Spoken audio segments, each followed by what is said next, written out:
नमस्कार बच्चों, आप सभी का स्वागत है आपके अपने यूट्यूब चैनल होम साइंस में, जिसमें आज आप सब पढ़ने वाले हैं MA first semester home science की क्लास चलने वाली है।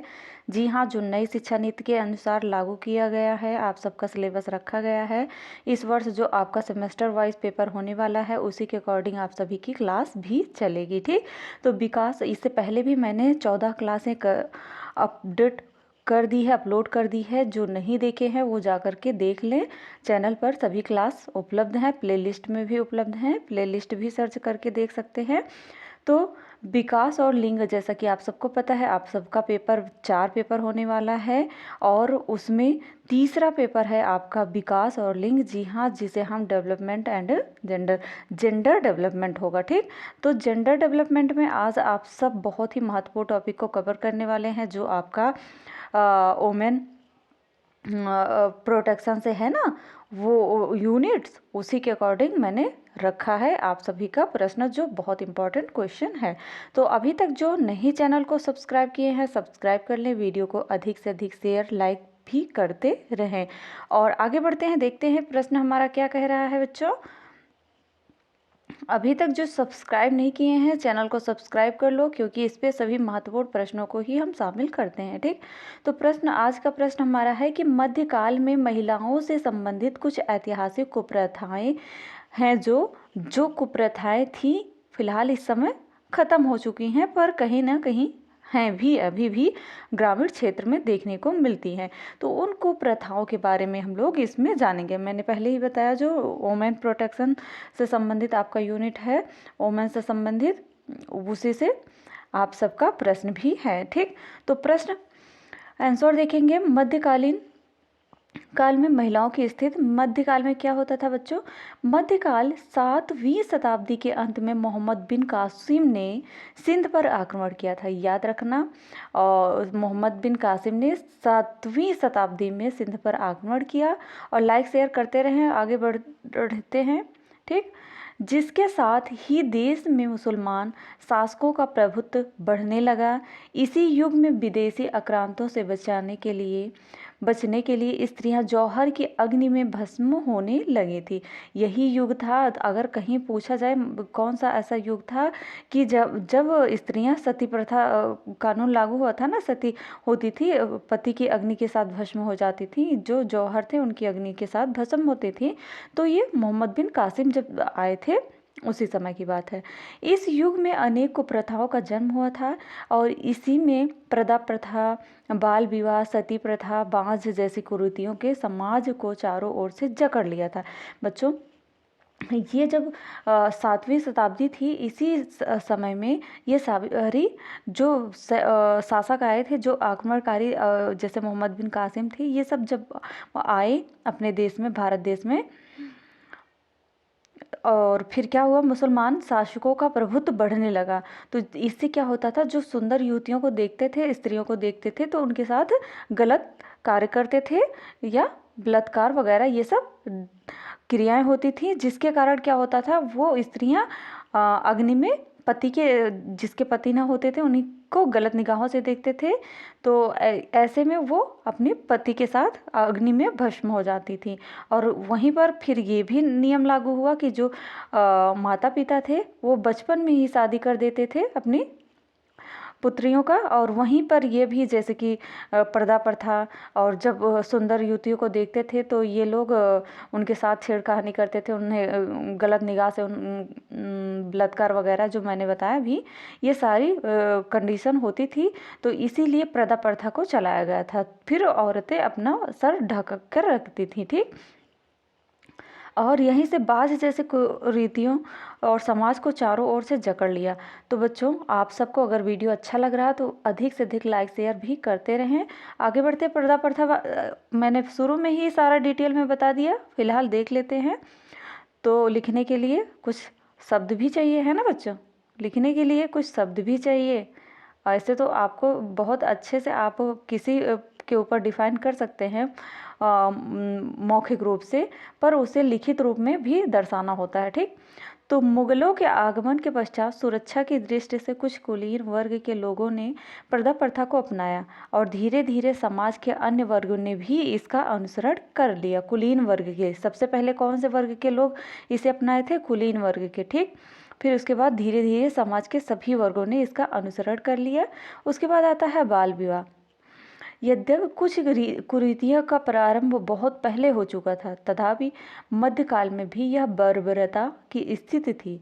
बाल्यावस्था में विवाह के कारण अधिकांश लड़कियों की प्रथम प्रसव काल में ही मृत्यु हो जाती थी। जो होता ना मातृ मृत्यु दर, तो प्रसव के समय तो ये मृत्यु भी हो जाती थी। जब कम उम्र में लड़कियों की शादी होती थी, वो कम उम्र में प्रेग्नेंट होती थी प्रसव काल में, तो वो मृत्यु प्राप्त करती थी। ठीक, बाल्यावस्था में स्त्रियों का विधवा हो जाने उनके संपूर्ण जीवन के लिए अभिशाप बन जाता था। आपने कई ऐसी सीरियल भी देखे होंगे जिसमें बचपन में ही, जैसे बहुत चला था सीरियल, वो गंगा का था। गंगा क्या था? हाँ वही था।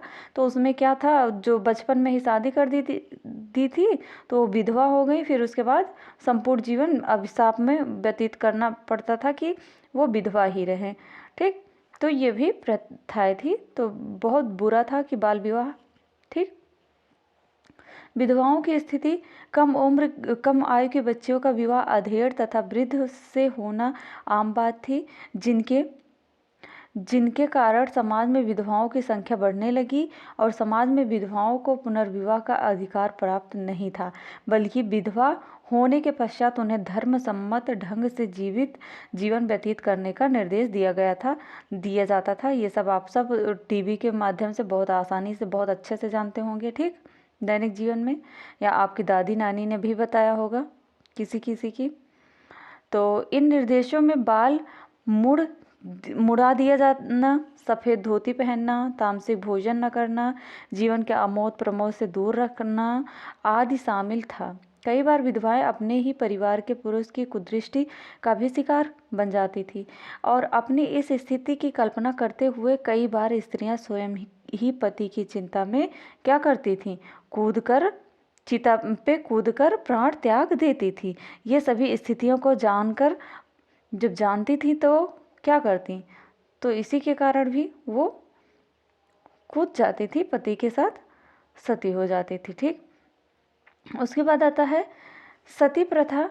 इस युग में यह प्रथा अपने विभस्त रूप में थी। पति की चिता के साथ जलकर मरने वाली स्त्रियों का महिम मंडन किया जाता था और परिस्थितियां ऐसी निर्मित हो चुकी थी कि पति की मृत्यु के बाद जो पत्नी उनके साथ सती नहीं होना भी चाहती थी, उन्हें भी निंदनीय माना जाता था। अर्थात स्वयं को पतिव्रता सिद्ध करने के लिए उनको सती होना ही आवश्यक माना जाता था। ठीक, तो आगे देखते हैं। ये भी बहुत ही इम्पोर्टेंट प्रश्न है, आपके पेपर में आई होप आएगा, ज़रूर से ज़रूर पेपर में देखने को मिलेगा। तो लाइक शेयर अवश्य करते रहें और वीडियो को अंत तक देखें, तभी आपको समझ में भी आएगा। ठीक, तो नेक्स्ट है आपका भारत में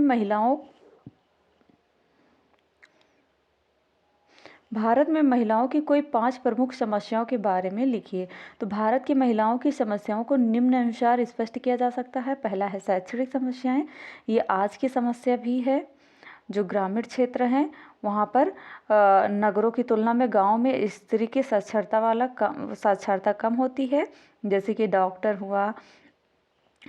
हुआ, इंजीनियरिंग हुआ, वकालत एवं अन्य तकनीकी शिक्षा प्राप्त करने वाली लड़कियों की संख्या तो और भी कम है। स्त्रियों की शिक्षा न दिलाने का कारण प्रथा प्रथा और स्त्रियों को पुरुषों पर निर्भरता एवं उनका कार्यक्षेत्र घर तक ही सीमित होना ही है। ठीक, नेक्स्ट आता है सामाजिक समस्या, जिसमें परिवार एवं विवाह से संबंधित समस्या आती हैं। जिसमें क्या होता है, परंपरावादी भारतीय समाज महिलाओं के साथ परिवार में दोयम दर्जे में नागरिक की भांति व्यवहार का पक्षधर है और संयुक्त परिवार व्यवस्था में स्त्रियों की बड़ी ही दुर्दशा होती है। जो लॉन्ग परिवार होता है वहाँ पर स्त्रियों की बहुत दुर्दशा होती है, क्योंकि वहाँ वे दासी की तरह जीवन बिताती हैं। उसे सास, नंद और के उलझाने, गालियों एवं ताड़ना का शिकार भी बनना पड़ता है। परिवार की भांति ही भारतीय स्त्रियों की वैवाहिक समस्याएं भी गंभीर होती हैं। विवाह से उनके संबंधी उनकी प्रमुख समस्या निम्नलिखित जैसे बाल विवाह हुआ, विधवा पुनर्विवाह हुआ। तो ये सब तो मैंने अभी पढ़ाया, फिलहाल देख लेते हैं, तेजी के साथ कवर करेंगे। प्राचीन समय में भारत में बाल विवाह का प्रचलन रहा है। कम आयु से लड़कियों का विवाह कर देना माता पिता धार्मिक कर्तव्य माना जाता था। आज भी ग्रामों में ऐसे विवाह बहुत संपन्न होते हैं जो बचपन में ही बाल विवाह के दुष्परिणाम बहुत बुरे स्वास्थ्य, अकाल मृत्यु, वैध्य के रूप में भी महिलाओं को ही भुगतने पड़ते थे।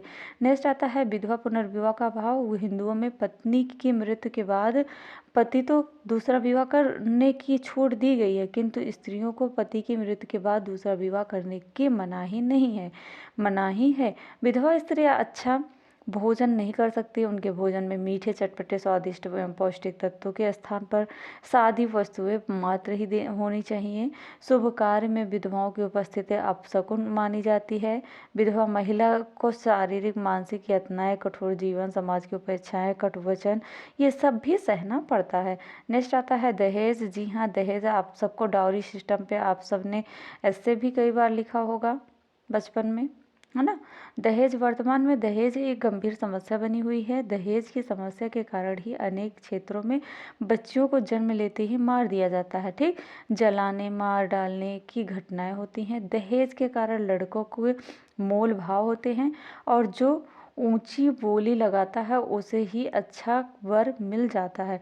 दहेज ने ही बालिका वधू, पारिवारिक विघटन, ऋणग्रस्तता, निम्न जीवन स्तर, बहुपत्नी प्रथा, बेमेल विवाह, अपराध, अनैतिकता, भ्रष्टाचार एवं अनेक मानसिक बीमारियों को जन्म दिया है। किसने? दहेज ने ही। ठीक, और तलाक की समस्या आप सबको पता होगा। तलाक, डिवोर्स क्या होता है? परंपरागत हिंदू समाज में जो जन्म जन्मांतर के वैवाहिक बंधन में विश्वास के कारण महिलाओं को पुरुष द्वारा अन्याय और अत्याचार सहन करने के बाद भी तलाक न लेने की नसीहत दी जाती है। और तलाक किन्हीं भी कारण से हो जाता है तो तलाकशुदा स्त्री को तलाक के बाद अपेक्षा की नज़र से नहीं देखा जाता है और तलाक के बाद उससे आसानी से कोई विवाह भी नहीं करता है।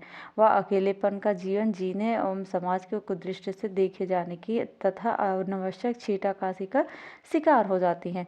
वेश्यावृत्ति, गरीबी, जी हाँ बच्चों, गरीबी, धन की लालसा, दहेज, बाल विवाह, विधवा पुनर्विवाह पर मनाही इत्यादि कारणों से भारत में वेश्यावृत्ति जो कालगर्भ की समस्या महिलाओं के लिए बंद समाज की मानसिकता के कारण गंभीर होती जा रही हैं। ठीक, वेश्यावृत्ति बहुत ही खतरनाक होती है। जो जैसे आप सबने मूवी में नहीं देखा है कि कोठे पर ले जाते हैं, बेच देते हैं लड़कियों को किसी कारण से। ठीक, वही है वेश्यावृत्ति। पर्दा प्रथा, भारतीय स्त्रियों की एक बड़ी समस्या पर्दा प्रथा भी है, क्योंकि स्त्रियों में यह अपेक्षा की जाती है कि वे घूंघट निकालें और अन्य पुरुषों से दूरी बरतें, उनके सामने खुले मुंह बात न करें। पर्दा प्रथा के कारण स्त्रियों के व्यक्तित्व का विकास नहीं हो पाता है और वो क्या करती हैं, वे शिक्षा ग्रहण करने एवं अर्जन करने में से वंचित रह जाती हैं तथा स्वास्थ्य पर भी बुरा प्रभाव पड़ता है। नेक्स्ट आता है समानता और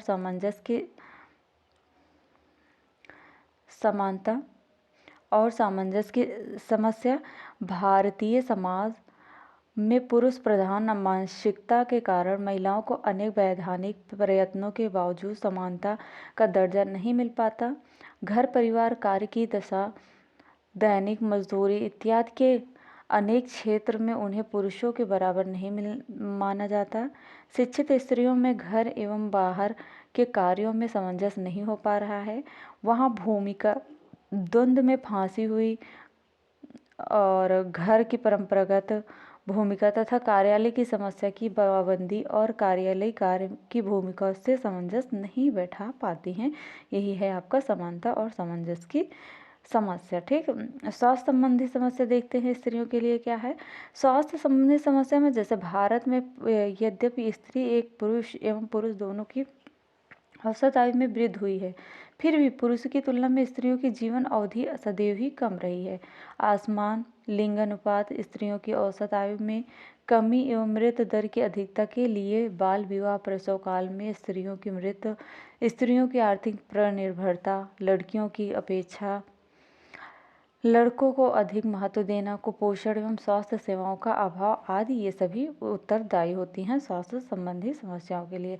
आर्थिक समस्याएं आती हैं। आपकी आर्थिक समस्याएं जैसे कि भारतीय नारियों की समस्या, उनकी गरीबी, आर्थिक पारस्परिकता एवं शोषण से जुड़ी हुई हो। अधिकांशतः महिलाएं कृषि कार्य से ही संबंधित होती हैं।